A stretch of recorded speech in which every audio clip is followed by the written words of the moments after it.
Hari itu aku tiba di kota kecil yang sama sekali belum pernah aku datangi sebelumnya. Tas ransel besar menggantung di bahuku, sementara satu koper kecil tarik perlahan melewati gang sempit yang terasa lebih sunyi dari yang kubayangkan. Aku datang sebagai anak rantau, ingin kuliah sambil bekerja, harus hemat, harus kuat, harus mandiri.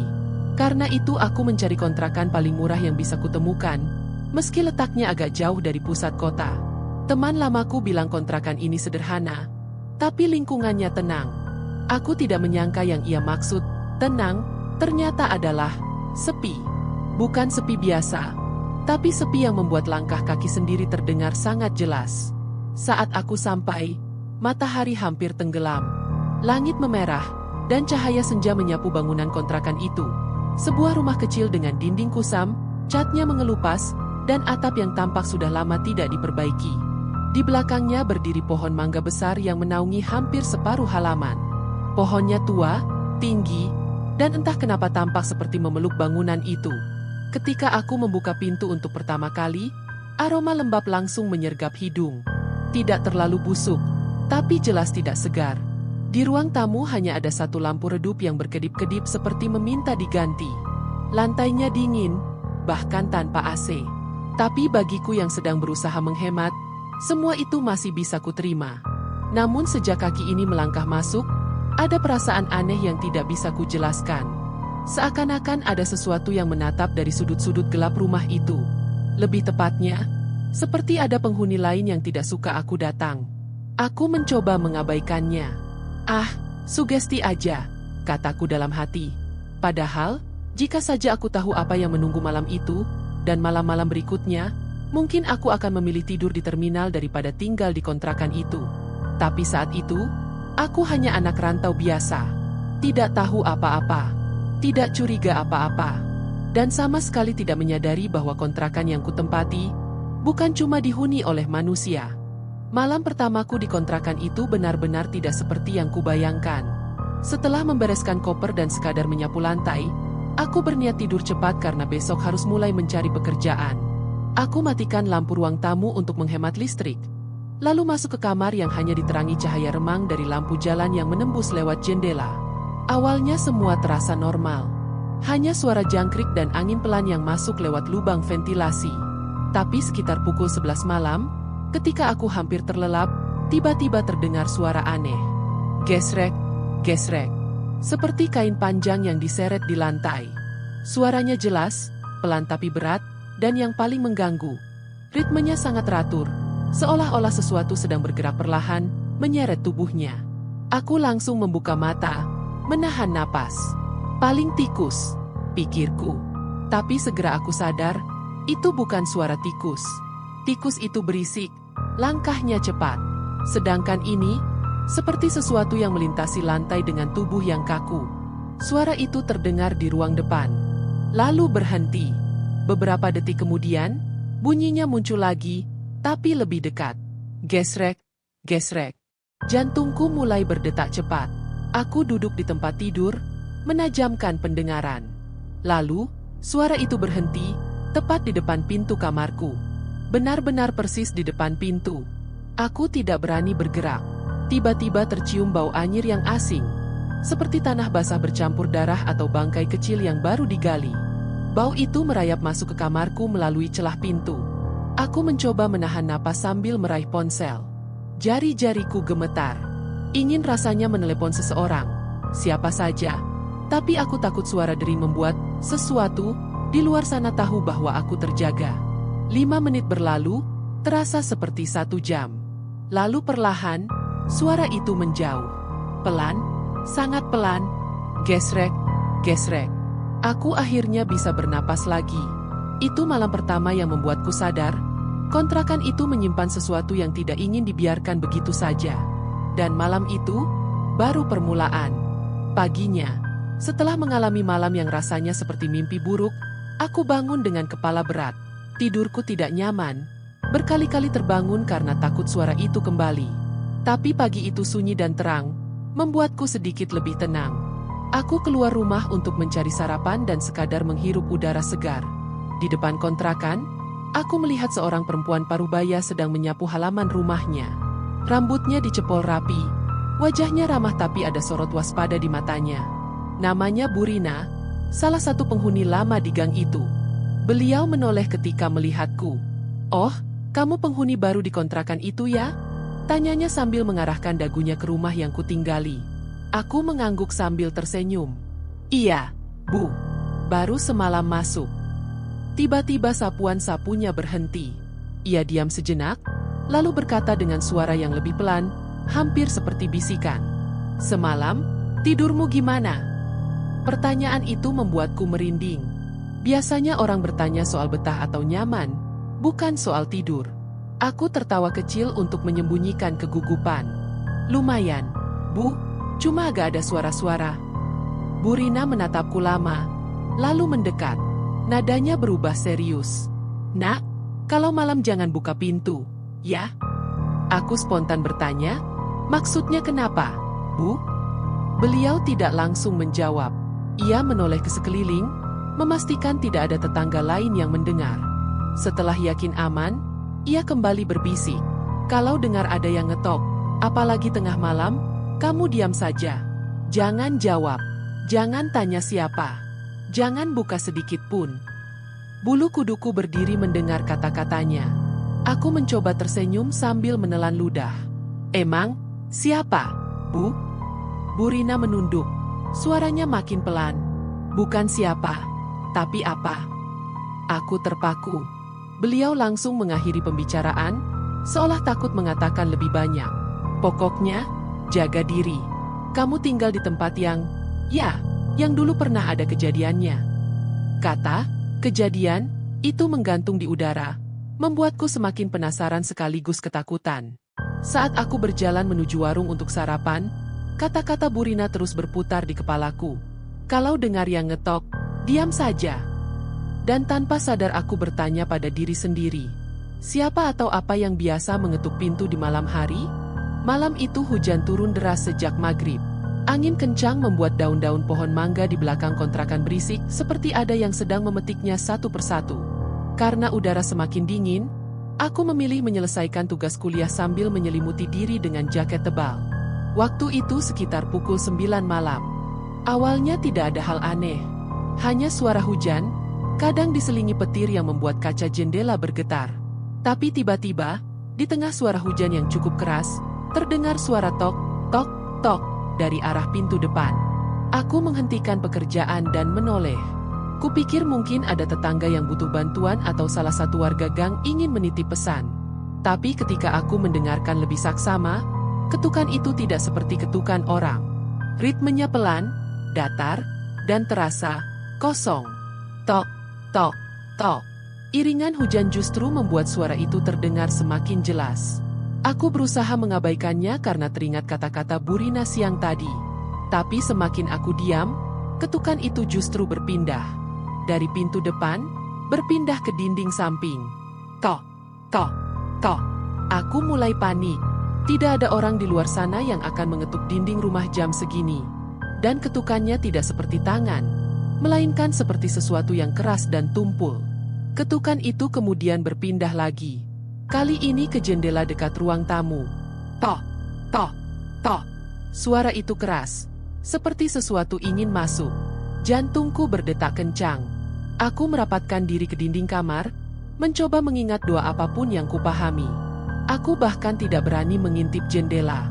Yang jelas, aku tahu betul, tidak ada bayangan orang lewat dari pantulan kaca. Tidak ada langkah kaki menuju gerbang. Tidak ada suara manusia sama sekali. Hanya ketukan itu, yang semakin lama semakin tak sabar. Setelah hampir 2 menit yang terasa seperti seabad, suara itu berhenti mendadak. Tidak ada jeda. Tidak ada langkah pergi. Seolah-olah apapun itu menghilang begitu saja. Aku duduk diam, tubuhku gemetar, mencoba menenangkan napas. Saat itu aku sadar, apapun yang mengetuk tadi, bukan manusia. Dan yang lebih menakutkan lagi, ia tahu ada aku di dalam rumah. Malam itu aku tidak tidur sama sekali. Setelah malam penuh ketukan yang membuatku hampir tidak bisa bernapas, paginya aku memaksa diriku untuk tetap beraktivitas. Tapi jujur, sepanjang hari pikiranku kacau. Setiap suara kecil membuatku tersentak. Setiap bayangan yang lewat membuatku merasa sedang diawasi.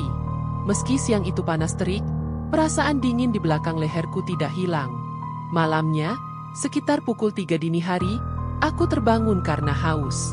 Ruangan gelap, hanya diterangi cahaya ponsel yang masih menyala di samping bantal. Awalnya aku berniat menahan diri dan kembali tidur, tapi tenggorokanku benar-benar kering. Dengan malas, aku bangkit dan menuju dapur. Dapur kontrakan itu memiliki jendela besar yang menghadap langsung ke halaman belakang, tepat di tempat pohon mangga tua itu berdiri menjulang. Biasanya jendela itu kututup rapat, tapi malam itu entah kenapa aku lupa menutup tirai. Saat hendak menuang air ke dalam gelas, aku melihat sesuatu di ujung penglihatanku, seperti bayangan orang berdiri. Aku spontan menoleh ke arah jendela. Di bawah pohon mangga, ada sosok putih berdiri tegak. Diam. Tingginya sekitar setengah dari tinggi pohon, cukup untuk membuatnya terlihat mencolok meski malam gelap. Kain putih yang membungkus tubuhnya tampak kotor, dipenuhi noda tanah, dan menggantung tidak beraturan. Bukan seperti kain bersih yang baru dicuci, tapi seperti kain yang baru saja digali dari tanah. Awalnya aku berpikir itu kain jemuran milik tetangga. Tapi kain jemuran mana yang bisa berdiri tegak tanpa tiang? Yang membuat jantungku hampir berhenti adalah saat aku menyadari kepalanya menghadap ke arah jendela, tepat menatapku. Bukan bergerak, bukan berkedip, hanya menatap, seolah sedang memastikan aku melihatnya jelas. Aku berdiri terpaku. Gelas di tanganku bergetar begitu kuat sampai menimbulkan bunyi kecil. Dan saat bunyi itu terdengar, sosok itu condong sedikit ke depan, seperti ingin mendekat. Tanpa berpikir panjang, aku menutup tirai secepat mungkin, menjatuhkan gelas, lalu berlari ke kamar sambil menahan napas. Aku duduk bersandar pada pintu, tubuhku gemetar hebat. Malam itu aku sadar betul. Sosok yang selama ini kudengar, ternyata benar-benar ada. Dan ia melihatku. Setelah malam di mana aku melihat sosok putih berdiri di bawah pohon mangga, aku benar-benar tidak bisa lagi menenangkan diri. Besoknya, wajahku pucat, mata panda, dan kepala rasanya kosong. Aku akhirnya memutuskan mendatangi pemilik kontrakan, Pak Dharma. Pria tua dengan rambut memutih, bajunya selalu rapi, dan gaya bicaranya lambat tapi jelas. Rumahnya tidak jauh, hanya 3 rumah dari kontrakanku. Ketika aku mengetuk pintunya, beliau langsung keluar dengan wajah bingung. Nak, kenapa? Mukamu kok pucat begitu? Katanya khawatir. Aku akhirnya menceritakan semuanya. Suara gesekan, ketukan, dan terakhir, sosok putih di halaman belakang. Saat aku menyebut soal pocong di bawah pohon mangga, ekspresi Pak Dharma berubah. Ia tidak kaget. Sama sekali tidak. Ia hanya menarik napas panjang, kemudian mempersilakanku masuk. Kamu duduk dulu, Nak. Sepertinya, sudah saatnya kamu tahu, katanya pelan. Aku duduk gelisah. Pak Dharma lalu mulai bercerita dengan nada berat, seolah menyimpan kisah itu terlalu lama. Kontrakan itu dulu ditempati seorang pemuda. Namanya Arif. Anak baik, sopan, rajin kerja. Tapi selama tinggal di sana, Arif sering cerita hal-hal aneh. Katanya ada sosok pocong yang muncul di halaman belakang. Aku merinding mendengarnya. Itu persis apa yang kulihat. Awalnya saya pikir dia cuma kecapean kerja, lanjut Pak Dharma. Tapi kemudian, makin lama makin parah. Arif bilang pocongnya sering berdiri di bawah pohon mangga, kadang mendekat sampai pintu dapur. Aku menelan ludah. Terus, apa yang terjadi sama Arif, Pak? Pak Dharma memejamkan mata sebentar. Dia kecelakaan. Motornya nabrak tembok di ujung gang pas dini hari. Orang-orang bilang karena dia ngebut. Tapi saya tahu Arif tidak pernah ngebut. Kalau kau tanya saya pikir dia lari dari sesuatu. Jantungku terasa jatuh. Jadi, apa itu arwahnya Arif? Tanyaku dengan suara hampir berbisik. Pak Dharma menggeleng perlahan. Bukan. Arif meninggalnya di rumah sakit. Dia bahkan sempat sadar sebelum wafat. Dan justru saat itulah, dia bilang sesuatu. Aku menahan napas. Dia bilang, sosok itu sudah ada bahkan sebelum dia tinggal di sana. Aku terpaku. Jadi siapa itu, Pak? Tanyaku.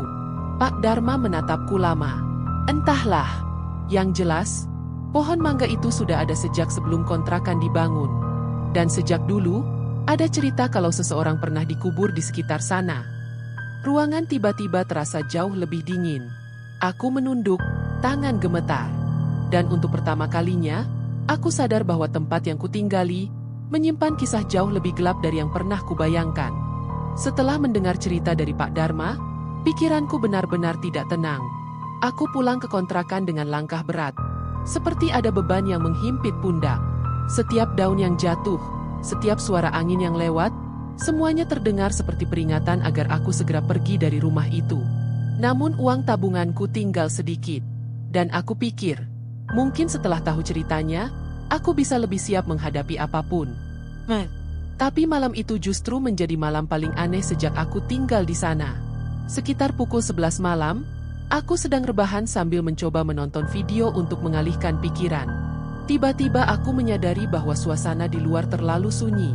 Biasanya, meski sudah malam, masih ada suara motor lewat, suara anjing menggonggong, atau suara jangkrik. Tapi malam itu, tidak ada apapun. Benar-benar tidak ada. Seakan seluruh kampung diberi tombol mute. Awalnya aku merasa itu hal biasa. Tapi lama-kelamaan keheningan itu membuatku gelisah. Ada sesuatu yang tidak wajar. Heningnya bukan hening yang tenang, tapi hening yang menekan. Seperti sedang menunggu sesuatu terjadi. Lalu, dari arah lorong kontrakan, terdengar suara pelan. Gesrek. Aku langsung duduk tegak. Suaranya sama persis seperti malam pertama. Suara kain diseret. Gesrek, gesrek. Tapi kali ini lebih pelan. Lebih berat. Seolah-olah apapun itu sedang bergerak dengan tubuh kaku. Lampu kamarku berkedip 2 kali. Aku merapatkan punggung ke dinding, menahan napas. Suara itu mendekat.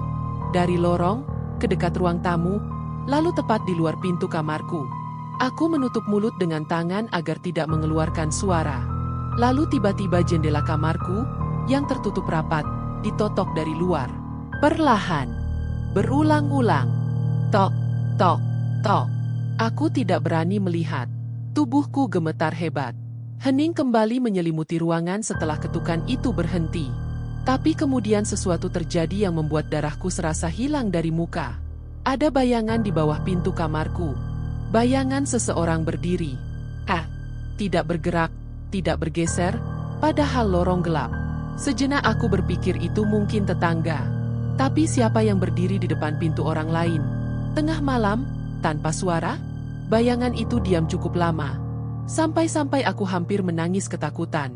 Lalu, perlahan, sangat perlahan, bayangan itu menghilang. Tidak ada suara langkah pergi. Tidak ada pintu terbuka. Tidak ada apapun. Seolah sosok itu tidak berjalan, tapi melayang. Malam itu aku duduk di lantai sampai matahari muncul. Aku tidak sanggup bergerak dari kamar. Dan saat pagi tiba, hanya satu hal yang terpikir olehku. Apapun yang menghuni rumah itu, semakin mendekat. Setelah malam tanpa suara itu, aku mulai merasakan bahwa sesuatu di kontrakan ini sudah tidak lagi hanya menampakkan diri sesekali. Ia makin aktif, makin sering hadir, dan makin berani. Aku mencoba menjalani hari-hari seperti biasa, tetapi rasanya mustahil. Setiap pulang kerja, aku menemukan hal-hal aneh yang sebelumnya tidak pernah ada. Suatu sore, saat membuka pintu, aku melihat jejak tanah basah di lantai ruang tamu. Jejak itu bukan jejak kaki, tapi seperti bekas kain panjang yang ditarik, meninggalkan garis kotor dari arah dapur menuju kamarku. Padahal pagi harinya aku mengepel lantai. Aku hanya bisa berdiri di pintu, menatap garis itu sambil menahan napas. Rasanya seperti ada seseorang, atau sesuatu, yang masuk rumah saat aku tidak ada. Dan malamnya, gangguan itu semakin parah. Ketika aku hendak tidur, tiba-tiba pintu kamarku bergetar perlahan, seolah ada yang memegang gagangnya dari luar. Trek, trek. Aku mendekat, memastikan pintu sudah terkunci. Tapi begitu aku menyentuh gagangnya, pintu itu terbuka sendiri, bergerak lambat seperti didorong dari luar. Padahal jelas-jelas terkunci. Aku menutup pintu secepat mungkin sambil gemetar hebat. Setelah itu, aku duduk di lantai, memeluk lutut, mencoba meyakinkan diri kalau itu angin. Padahal aku tahu, di lorong itu tidak ada angin sama sekali. Beberapa hari kemudian gangguan lain muncul. Tengah malam, pintu dapur berbunyi keras, seperti ada yang melompat dari luar ke dalam. Duh! Lalu terdengar suara geseran, suara seseorang, atau sesuatu, bergerak dengan tubuh kaku dan berat. Suara itu berhenti di ujung koridor, tepat di luar kamarku. Dan untuk pertama kalinya, aku mendengar sesuatu yang membuatku hampir pingsan. Suara napas pelan, panjang, berat, dan sangat dekat. Hahaha. Aku menahan napas, berharap itu imajinasi. Tapi tidak, itu nyata. Sangat nyata. Keesokan harinya aku menceritakan semuanya kepada Burina. Ia hanya memandangku dengan tatapan penuh iba. Nak, kalau dia sudah sampai dekat pintumu, itu artinya dia mulai suka sama kamu, katanya pelan. Aku membeku. Suka? Dengan cara apa? Burina menatap kontrakanku sambil berbisik. Dia mencari teman. Atau pengganti. Sejak malam itu, aku mulai sadar. Pocong itu bukan sekadar menampakkan diri. Ia sedang mendekat. Dan mungkin, mengincar sesuatu dariku. Gangguan demi gangguan yang terjadi selama berminggu-minggu membuat pikiranku kacau. Tapi entah kenapa, ada satu malam yang rasanya berbeda. Sejak sore, suasana kontrakan terasa lebih berat dari biasanya. Udara lebih dingin, bahkan sebelum matahari tenggelam. Seakan-akan ada sesuatu yang menunggu waktu untuk muncul. Sekitar pukul 12 malam, aku baru saja memejamkan mata ketika lampu kamar tiba-tiba padam. Bukan mati perlahan seperti biasanya, tapi mati mendadak plek, gelap total. Awalnya aku berpikir listrik padam. Tapi kemudian, angin dingin yang sangat menusuk tiba-tiba berhembus dari arah ruang tamu. Padahal semua jendela dan pintu sudah kututup. Dalam gelap, aku mendengar suara yang sudah sangat kukenal. Duh, duh, duh. Itu suara tubuh berat yang meloncat kecil. Cara pocong bergerak. Napas aku langsung tercekat. Aku ingin pura-pura tidur, tapi suara itu terus mendekat, memantul dari dinding-dinding kontrakan. Ritmenya pelan, tapi setiap hentakannya membuat lantai kamar ikut bergetar. Duh, lebih dekat. Duh, semakin dekat. Aku tak tahan lagi. Aku bangkit perlahan, meraba kantong ponsel. Tapi sebelum aku sempat menyalakan senter, dari celah bawah pintu kamar terlihat bayangan putih yang mulai menutupi cahaya remang dari luar. Bayangan tubuh seseorang, kaku, tegak, berdiri tepat di depan pintu kamarku. Lalu, suara itu muncul. Suara yang tidak pernah kudengar sebelumnya. Suara erangan pelan. Serak, tertekan. Seperti seseorang yang dipaksa bicara meski tenggorokannya sudah tidak berfungsi. Hahaha. Aku gemetar hebat, mundur perlahan sambil menahan teriak. Tiba-tiba, pintu kamarku bergetar keras. Bukan satu kali, tapi berkali-kali. Seakan sesuatu dari luar mendorongnya dengan tenaga putus asa. Kletak, engsel pintu berbunyi patah. Dan pintu itu terbuka. Di ambang pintu, berdiri sosok putih itu, lebih jelas dari sebelumnya. Kain kafannya sobek-sobek, wajahnya pucat kebiruan, dan lehernya miring seperti hampir patah. Matanya besar, kosong, tapi menatap langsung ke arahku. Ia bergerak tersentak-sentak, melompat kecil ke dalam kamar. Setiap loncatannya membuat tubuhku makin merapat ke dinding. Saat jaraknya tinggal 1 meter, mulutnya yang mengering perlahan terbuka. Dan dengan suara yang lebih dalam daripada apapun yang pernah kudengar, ia berkata, "Kau tinggal di rumahku." Aku terjatuh, tanganku gemetar parah. Itu bukan penampakan biasa. Itu bukan sekadar gangguan. Malam itu, sosok itu masuk ke dalam kamar, dan ia bicara langsung kepadaku. Itulah malam terburuk dalam hidupku. Malam yang membuatku yakin, aku harus pergi, atau aku yang berikutnya mati di rumah itu. Pagi setelah kejadian itu, aku bangun bukan karena tidur, tapi karena tubuhku menyerah. Aku sama sekali tidak memejamkan mata semalaman. Begitu sosok itu menghilang, aku hanya duduk di sudut kamar, memeluk lutut sambil menunggu fajar. Saat cahaya matahari akhirnya masuk lewat celah jendela, rasanya seperti menerima nafas baru. Tanpa berpikir panjang, aku bangkit dan langsung mulai mengemas barang-barangku. Tidak peduli apakah bajuku terlipat rapi atau tidak. Tidak peduli berapa banyak yang tertinggal. Yang penting aku keluar dari kontrakan itu secepat mungkin. Setiap suara kecil, entah itu pintu lemari, koper ditarik, atau plastik bergesekan, membuatku terlonjak. Rasanya seolah sosok itu masih berada di rumah, bersembunyi di sudut-sudut gelap, menunggu malam datang lagi. Aku tidak memberi kesempatan sedikit pun. Ketika selesai mengemas, aku berdiri di depan pintu kontrakan sambil memegang koper. Sekilas, aku menatap ruangan itu. Dinding yang kusam, lantai yang dingin, jendela yang sering menjadi tempat bayangan menempel. Semua tampak kosong sekarang, tapi aku tahu, sesuatu masih ada di sana. Diam, mengamati. Aku menarik napas panjang dan keluar. Tapi sebelum menutup pintu terakhir kali, aku mendengar sesuatu dari arah belakang, dekat dapur. Suara gesekan kecil. Gesrek. Aku langsung menutup pintu dan menguncinya tanpa menoleh. Koper kutarik terburu-buru menyusuri gang. Sinar matahari cerah terasa aneh setelah berminggu-minggu hidup dalam ketakutan. Bahkan suara ayam dan motor lewat pun terasa seperti musik paling nyaman di dunia. Saat sampai di ujung gang, aku bertemu Burina.